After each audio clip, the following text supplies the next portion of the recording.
दोस्तों, जिसके लिए आप इतने दिन रोते थे ना, अब वो आपके लिए रोएंगे और आपको 24 घंटे मिस करेंगे। कैसे? इस वीडियो में मैं आपको 4 पॉइंट बताऊंगी। इसको ध्यान से सुनना है, समझना है, फिर जाके इसको अप्लाई करना है और बस इतना ही आपका काम है। फिर जो पार्टनर के लिए आप इतने दिन से रो रहे थे ना, वो अब आपके लिए रोएंगे और 24 घंटे आपको मिस करेंगे। तो बहुत ज़्यादा इंपॉर्टेंट लड़का लड़की सबके लिए है। ध्यान से सुन लीजिए, इसमें आपका ही फायदा है। तो चलिए दोस्तों, वीडियो स्टार्ट करते हैं। ऐसे ही साइकोलॉजिकल इंपॉर्टेंट वीडियो यहाँ पे अपलोड होता रहता है। तो श्री पर्णाश्री चैनल को अब भी सब्सक्राइब करके बेल आइकॉन ज़रूर दबा लीजिए। तो सबसे पहले पॉइंट में आ जाते हैं। अगर आप चाहते हो सामने वाला आपके लिए रोए, तड़पे, आपके लिए गिड़गिड़ाए, आपको 24 घंटे मिस करे, तो सबसे पहला जो बेसिक पॉइंट है ना, ये आपको करना पड़ेगा। ये है दोस्तों, बातें कम करने की प्रैक्टिस करना पड़ेगा। आप लोग ना बहुत ज़्यादा बात करते हो और इतना ज़्यादा बात करते हो, कभी ध्यान से सोच के देखना कि 90% बात आप तो बेकार की बात करते हो, फालतू की बात करते हो। लेकिन ये सारी बातों की वजह से क्या होता है, आपका वैल्यू ज़ीरो हो जाता है। और भी एक नुकसान होता है, आपका सारा प्लान सामने वाले को पता चल जाता है। मतलब कि आप क्या कर रहे हो, क्या करने वाले हो, कैसा आपका मूड है, सब कुछ सामने वाले को पता चल जाता है। और इस वजह से क्या होता है, वो आपका एडवांटेज लेना शुरू कर देते हैं। और अगर आप बातें कम करोगे तो सामने वाले को हमेशा एक क्यूरियोसिटी बना रहेगा आपके प्रति कि आप क्या सोच रहे हो, क्या करने वाले हो, क्या आप उसको छोड़ के तो नहीं चले जाओगे, या फिर आपके दिमाग में क्या चल रहा है, आप गुस्सा हो कि नहीं, ये सारी चीज़ें फिर उसके दिमाग में चलने लगेगा। इसीलिए दोस्तों, आपको बातें कम करने की प्रैक्टिस करना पड़ेगा। क्योंकि दोस्तों, ये सुनने में बहुत आसान है बात कम करना, लेकिन एक दिन आप करने की कोशिश करना, आपको पता चल जाएगा कि ये कितना कठिन है। लेकिन दोस्तों, कोई भी चीज़ इम्पॉसिबल नहीं है, इसको आपको प्रैक्टिस करना पड़ेगा। प्रैक्टिस करते करते आप देखोगे कि आप ज़रूरत की बातें ही सिर्फ कर रहे हो, बेफिजूल की बातें करना आप बंद कर दिए हो। और तब से ही आपका असली जर्नी शुरू होगा। जैसे आप बात कम करोगे, पार्टनर आपके लिए रोएंगे, तड़पेंगे, क्योंकि आपके अंदर जो चल रहा है उसको समझ में नहीं आएगा, वो कंफ्यूज हो जाएगा और वो आपके लिए बहुत ज़्यादा तड़पेंगे। लेकिन अभी क्या हो रहा है, आप सब कुछ बता रहे हो और पार्टनर इसका एडवांटेज लेके फ्री में, शांति में बैठे हैं और आप तरफ तरफ के रो रो के मर रहे हो। इसलिए दोस्तों, बातें कम करना सबसे पहला बेसिक और सबसे ज़्यादा इम्पॉर्टेंट पॉइंट। अब दूसरे पॉइंट में आते हैं। आप अपने इमोशंस को कंट्रोल करो। जैसे आप अपने इमोशन पूरा खोल के दिखा देते हो, वैसे पार्टनर बिल्कुल निश्चिंत होकर बैठ जाता है कि ये तो मेरे पीछे लट्टू है, मेरे बिना तो इसका चलेगा नहीं, मेरे बिना तो इसका जीवन एकदम से बंद हो जाएगा, चलना ही बंद हो जाएगा, जीवन खत्म हो जाएगा। इस तरह से वो आपके बारे में प्रेडिक्शन कर लेते हैं। इसीलिए दोस्तों, आपको अपने इमोशंस का सिर्फ 30% दिखाना है, 70% हाइड करके रखना है। अब दोस्तों, लोग ऐसे सोचते हैं कि सच्चे प्यार में ये सब नहीं चलता है, सच्चा प्यार तो बहुत पवित्र होता है, वहाँ पे ऐसे कुछ साइकोलॉजिकल पॉइंट वगैरह की ज़रूरत नहीं होता है। तो दोस्तों, मैं एक चीज़ बता दूँ, सबका सच्चा प्यार ही होता है। लेकिन जो ह्यूमन साइकोलॉजी होता है ना, वो तो उसी हिसाब से ही काम करेगा ना, जैसे करता आ रहा है। तो सबको ही सच्चा प्यार समझ के ये सारी गलती कर देते हैं और फिर बाद में पछताते रहते हैं। तो बाद में पछता के तो कोई फ़ायदा नहीं है ना, जब चिड़िया खेती चूक गई। इसीलिए दोस्तों, आपको शुरू से ये सारी चीज़ें अप्लाई करना है। ये चीज़ें अगर आप अप्लाई करोगे, फिर आप अपने रिलेशनशिप को अपने कंट्रोल में रख पाओगे। नहीं तो पार्टनर आपके सर पे कब चढ़ जाएंगे, कभी आपको पता ही नहीं चलेगा। फिर वो आपको कठपुतली की तरह नचाएंगे और कभी वो आपको छोड़ के भी जा सकते हैं। इसीलिए आपको ये सारे ट्रिक्स सीख के इसको अप्लाई करना ज़रूरी होता है, क्योंकि ये सारे साइकोलॉजिकल ट्रिक है जो कि ह्यूमन के ऊपर ही अप्लाई होगा।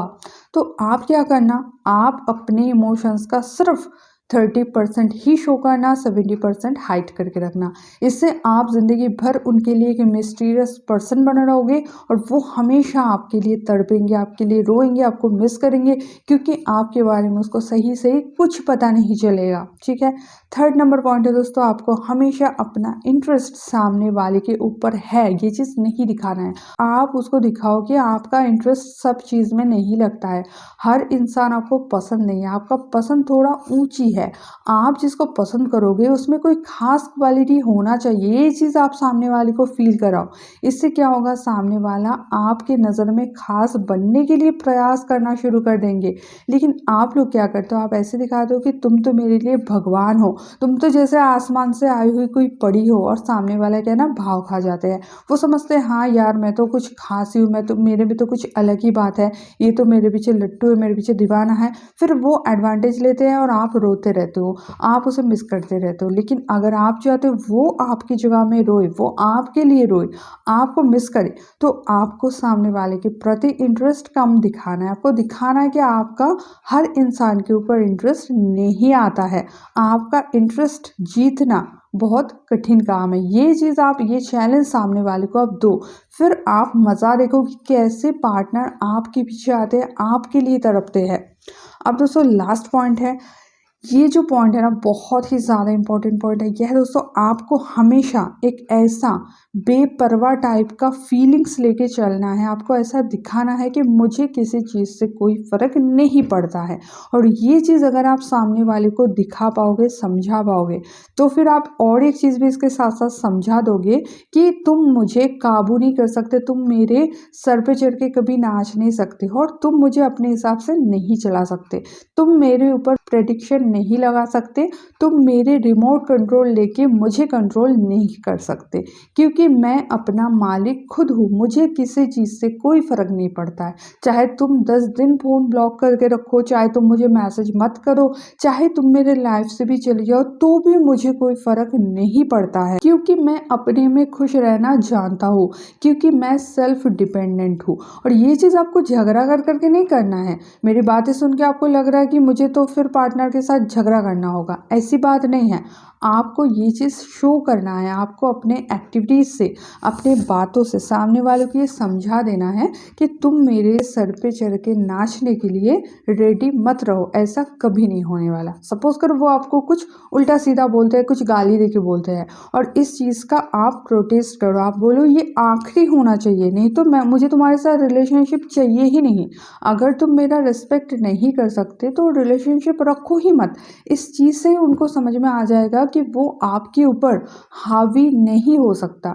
लेकिन एक्चुअली लोग क्या करते हैं कि चलो ठीक है यार, प्यार किया है तो एक बार गलती से गाली दे दिया, कोई बात नहीं, एडजस्ट कर लेते हैं। इससे आप क्या करते हो, एडजस्ट नहीं करते हो, आप अपने सेल्फ रेस्पेक्ट की बलि चढ़ाते रहते हो।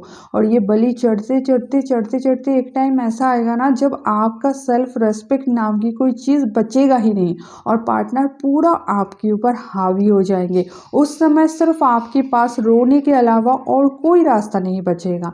इसीलिए दोस्तों कभी भी अपने सेल्फ रेस्पेक्ट के साथ कंप्रोमाइज़ मत करना। उसको ये समझा देना कि तुम मेरे साथ प्यार से, रेस्पेक्ट के साथ ज़िंदगी भर रह सकते हो, लेकिन अगर तुम उल्टी चाल चली तो मैं तुम्हें कभी भी छोड़ के जा सकता हूँ। और तुम कभी भी ये मत समझना कि मैं इतना कमज़ोर हूँ कि तुम कुछ भी मेरे साथ करोगे और मैं ये चीज़ सहता रहूँगा। तो ये जो अपना जो एक स्ट्रॉन्गनेस है, अपना जो एक बेपरवाह एटीट्यूड है, ये चीज़ अगर आप सामने वाले को समझा दोगे तो आप लिख के ले लो, पार्टनर हमेशा आपके लिए रोएंगे, तड़पेंगे, आपको छोड़ के वो नहीं जा पाएंगे। फिर चीज़ें आपके कंट्रोल में होगा। अभी पार्टनर के कंट्रोल में है ना, फिर आपके कंट्रोल में वो चीज़ आ जाएगा।